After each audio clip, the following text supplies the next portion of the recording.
Avec nous aujourd'hui, un invité rare, Stéphane Bourgoin. Merci d'avoir choisi Alsace 20. Comment allez-vous? Très bien, merci, avec ce magnifique soleil à Mulhouse. Voilà, exactement. Alors vous êtes un spécialiste, qu'on peut dire, des serial killers. Ça fait plus de 35 ans que vous travaillez sur ce sujet. Vous avez été touché dans votre chair, hein, puisque votre première épouse a été violée et assassinée par un serial killer. Est-ce que ça vient de là? J'ai tendance à dire presque cette obsession des serial killers et votre vie consacrée à cela. Il est évident que l'assassinat et le viol de ma compagne en 1976 et l'arrestation du meurtrier 2 ans plus tard, qui a avoué une douzaine d'autres crimes, ça s'est passé aux États-Unis, a été l'élément déclencheur. Ça a été après comme une sorte de catharsis. J'ai voulu en savoir plus à la fois sur ce meurtrier et sur ce phénomène.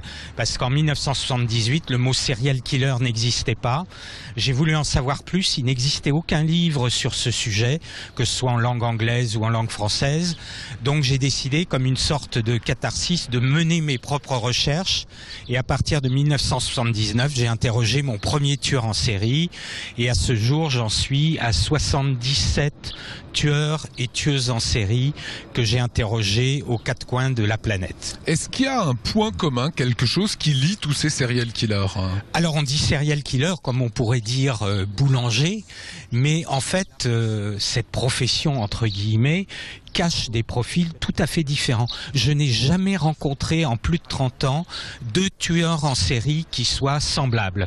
Même ceux qui partagent les mêmes modes opératoires, les mêmes rituels, ou cette fameuse signature psychologique qu'on voit dans des séries à la télévision, plutôt anglo-saxonne, ils sont tous très très différents les uns des autres. Est-ce que comme on le voit dans des séries, est-ce qu'ils se regardent entre eux? Est-ce qu'ils regardent leurs exploits entre eux?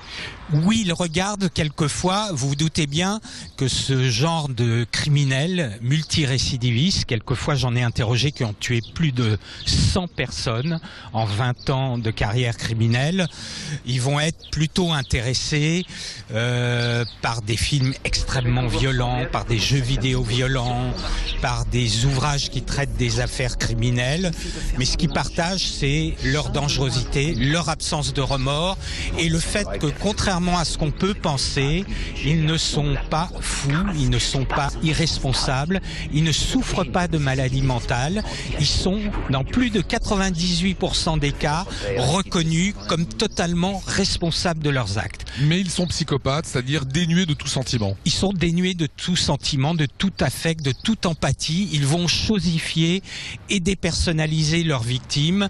Voilà pourquoi ils ne peuvent pas avoir de remords. Vous êtes arrivé dans vos rencontres avec des psychopathes, avec des tueurs en série, à rentrer dans leur intimité jusqu'à obtenir des confidences. Comment vous expliquez cela ? Je ne vais jamais aborder de plein pied la question des crimes.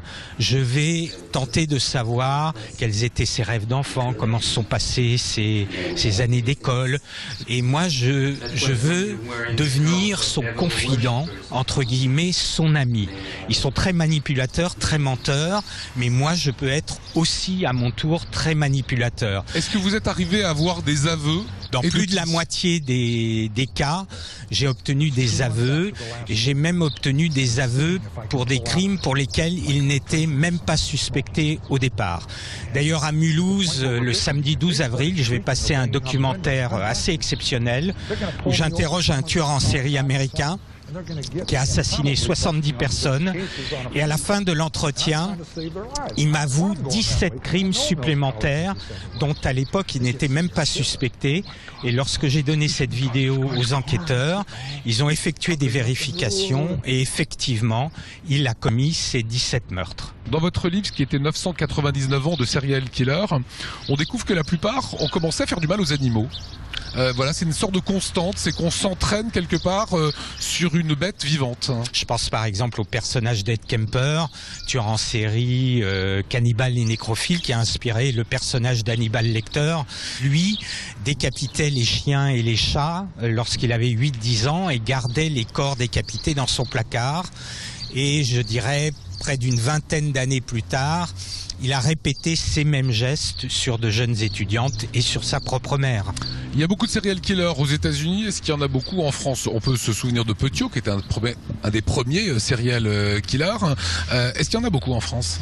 En France, par exemple, depuis 1999, on a arrêté, identifié, mis en examen et jugé plus de 130 cas.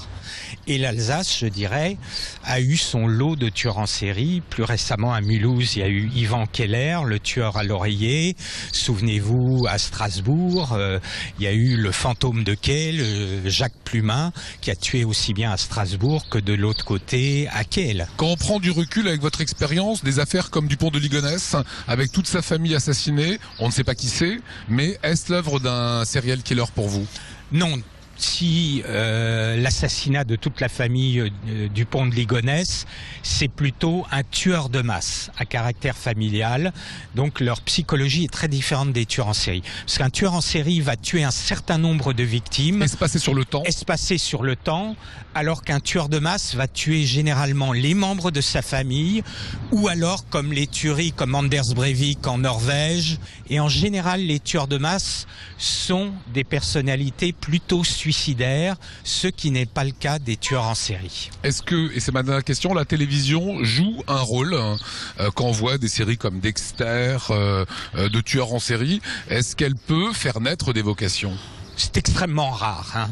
Mais par contre, Dexter est basé sur un tueur en série avec qui j'étais longtemps en correspondance, qui a été exécuté en décembre dernier, qui s'appelait Manny Pardo Jr., qui était policier à Miami, qui avait un rituel très particulier et qui ne tuait que des méchants. Et Dexter, par la suite, a inspiré un tueur en série canadien, Mark Twitchell, qui a appâté des victimes masculines en se présentant comme une femme pour les tuer de la même manière que Dexter le faisait dans la première saison. Intarissable Stéphane Bourgoin, spécialiste de la question, qu'on retrouvera au Festival Sans Nom. Les informations s'inscrivent à l'écran. Merci à vous. Merci à vous. Merci beaucoup.